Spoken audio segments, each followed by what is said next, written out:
Subscribe कीजिए स्वतंत्र Bharat 24x7 news channel को और बेल आइकन को दबाइए लेटेस्ट वीडियो न्यूज़ देखने के लिए। जहां सर्दी, जुकाम, खांसी, बुखार ये सारे न जाने क्या क्या होता है, ये मामले बढ़ जाते हैं। ऐसे में मेरी आप सभी देशवासियों से प्रार्थना है कि ऐसे समय अपना ध्यान रखिए। साथियों, ये बात सही है कि अगर कोरोना से होने वाली मृत्यु दर को देखें तो दुनिया के अनेक देशों की तुलना में भारत संभली हुई स्थिति में है। समय पर किए गए लॉकडाउन और अन्य फैसलों ने भारत में लाखों लोगों का जीवन बचाया है, लेकिन हम ये भी देख रहे हैं कि जब से देश में अनलॉक 1 हुआ है, व्यक्तिगत और सामाजिक व्यवहार में लापरवाही जरा बढ़ती ही चली जा रही है। पहले हम मास्क को लेकर, 2 गज की दूरी को लेकर 20 सेकंड तक दिन में कई बार हाथ धोने को लेकर बहुत सतर्क थे, लेकिन आज जब हमें ज्यादा सतर्कता की जरूरत है तो लापरवाही बढ़ना बहुत ही चिंता का कारण है। साथियों, लॉकडाउन के दौरान बहुत गंभीरता से नियमों का पालन किया गया था। अब सरकारों को, स्थानीय निकाय की संस्थाओं को, देश के नागरिकों को फिर से उसी तरह की सतर्कता दिखाने की जरूरत है। विशेषकर कंटेनमेंट जोन्स, उस पर तो हमें बहुत ध्यान देना होगा। जो भी लोग नियमों का पालन नहीं कर रहे हैं, हमें उन्हें टोकना होगा, रोकना होगा और समझाना भी होगा।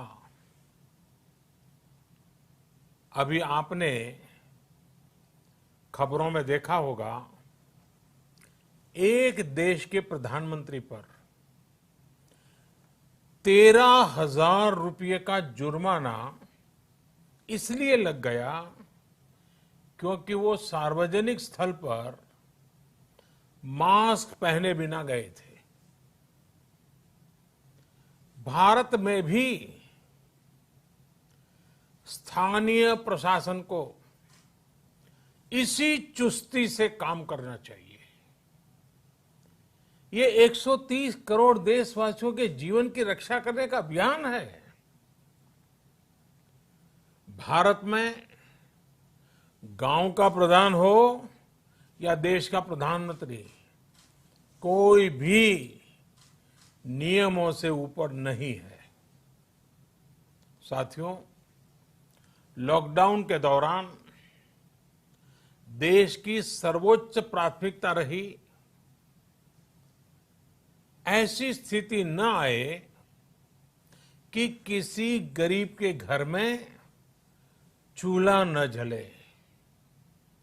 केंद्र सरकार हो, राज्य सरकारें हो, सिविल सोसाइटी के लोग हों, सभी ने पूरा प्रयास किया कि इतने बड़े देश में हमारा कोई गरीब भाई बहन भूखा न सोए।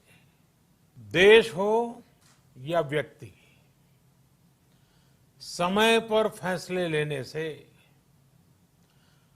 संवेदनशीलता से फैसले लेने से किसी भी संकट का मुकाबला करने की शक्ति अनेक गुना बढ़ जाती है।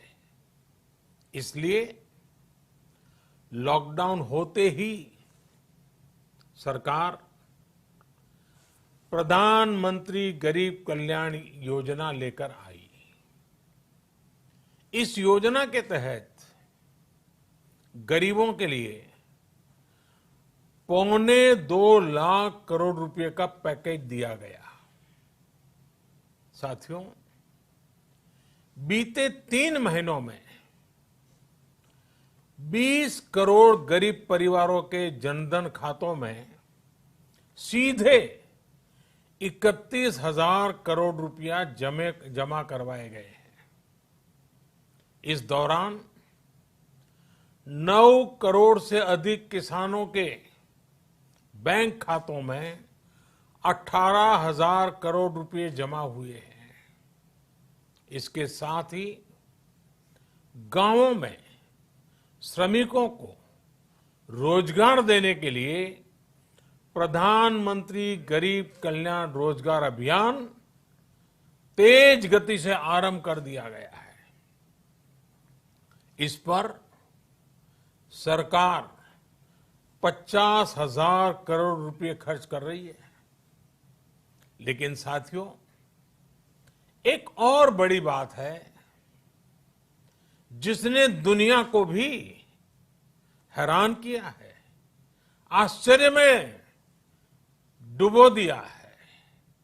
वो ये कि कोरोना से लड़ते हुए भारत में 80 करोड़ से ज्यादा लोगों को 3 महीने का राशन, यानी परिवार के हर सदस्य को 5 किलो गेहूं या चावल मुफ्त दिया गया। इसके अतिरिक्त प्रति परिवार हर महीने 1 किलो दाल भी मुफ्त दी गई। यानी एक तरह से देखें तो अमेरिका की कुल जनसंख्या से 2.5 गुना अधिक लोगों को, ब्रिटेन की जनसंख्या से 12 गुना अधिक लोगों को और यूरोपियन यूनियन की आबादी से लगभग 2 गुने से ज्यादा लोगों को हमारी सरकार ने मुफ्त अनाज दिया है। साथियों, आज मैं इसी से जुड़ी एक महत्वपूर्ण घोषणा करने जा रहा हूं। साथियों, हमारे यहां वर्षा ऋतु के दौरान और उसके बाद मुख्य तौर पर कृषि क्षेत्र में, एग्रीकल्चर सेक्टर में ही ज्यादा काम होता है।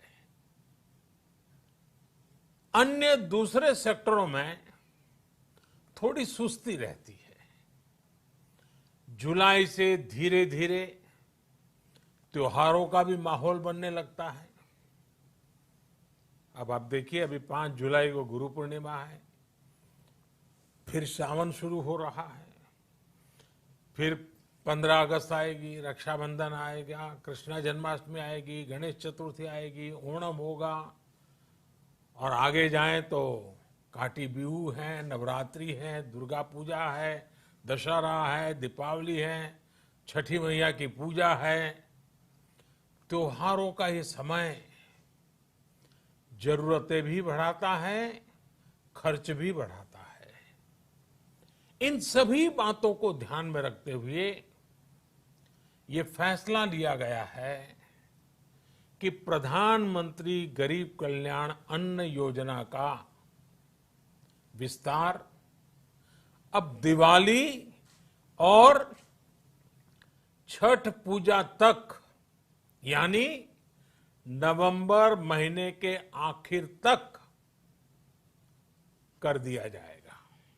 यानी 80 करोड़ लोगों को मुफ्त अनाज देने वाली ये योजना अब जुलाई, अगस्त, सितंबर, अक्टूबर, नवंबर में भी लागू रहेगी।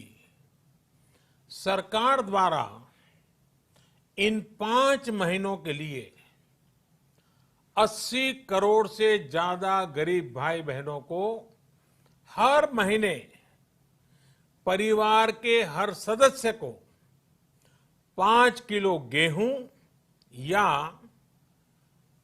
5 किलो चावल मुफ्त मुहैया कराया जाएगा। और साथ ही प्रत्येक परिवार को हर महीने 1 किलो चना भी मुफ्त दिया जाएगा।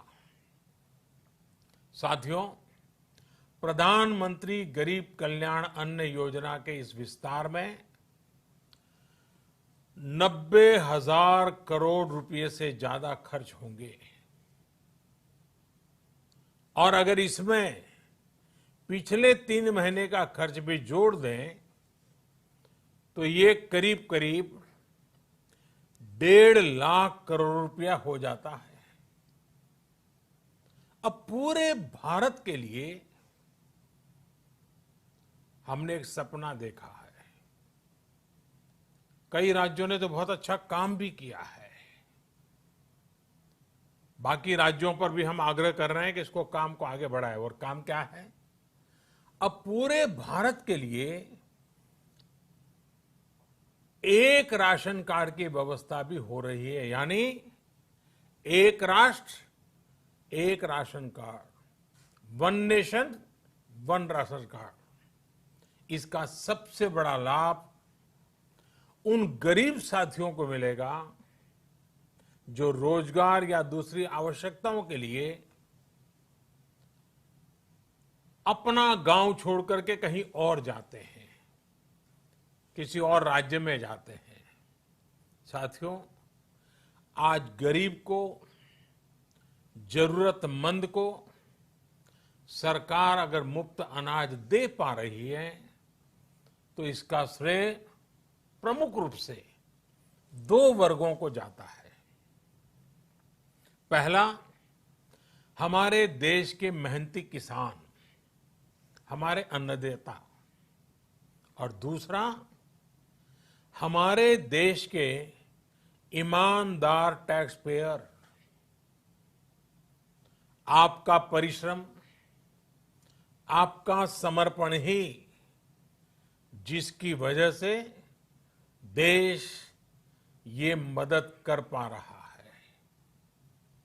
आपने देश का अन्न भंडार भरा है, इसलिए आज गरीब का, श्रमिक का चूल्हा जल रहा है। आपने ईमानदारी से टैक्स भरा है, अपना दायित्व निभाया है, इसलिए आज देश का गरीब इतने बड़े संकट से मुकाबला कर पा रहा है। मैं आज हर गरीब के साथ ही देश के हर किसान, हर टैक्स पेयर का हृदय से बहुत बहुत अभिनंदन करता हूं, उन्हें नमन करता हूं। साथियों, आने वाले समय में हम अपने प्रयासों को और तेज करेंगे। हम गरीब, पीड़ित, शोषित, वंचित हर किसी को सशक्त करने के लिए निरंतर काम करेंगे। हम सारी एहतियात बरतते हुए इकोनॉमिक एक्टिविटीज को और आगे बढ़ाएंगे। हम आत्मनिर्भर भारत के लिए दिन रात एक करेंगे। हम सब लोकल के लिए वोकल होंगे। इसी संकल्प के साथ हम 130 करोड़ देशवासियों को मिलजुल करके संकल्प के साथ काम भी करना है, आगे भी बढ़ना है। फिर से एक बार मैं आप सबसे प्रार्थना करता हूं, आपके लिए भी प्रार्थना करता हूं, आपसे आग्रह भी करता हूं, आप सभी स्वस्थ रहिए, 2 गज की दूरी का पालन करते रहिए, गमछा, फेस कवर, मास्क ये हमेशा उपयोग कीजिए, कोई लापरवाही मत बरतिए। इसी आग्रह, इसी कामना के साथ मैं आप सभी को बहुत बहुत शुभकामनाएं देता हूं।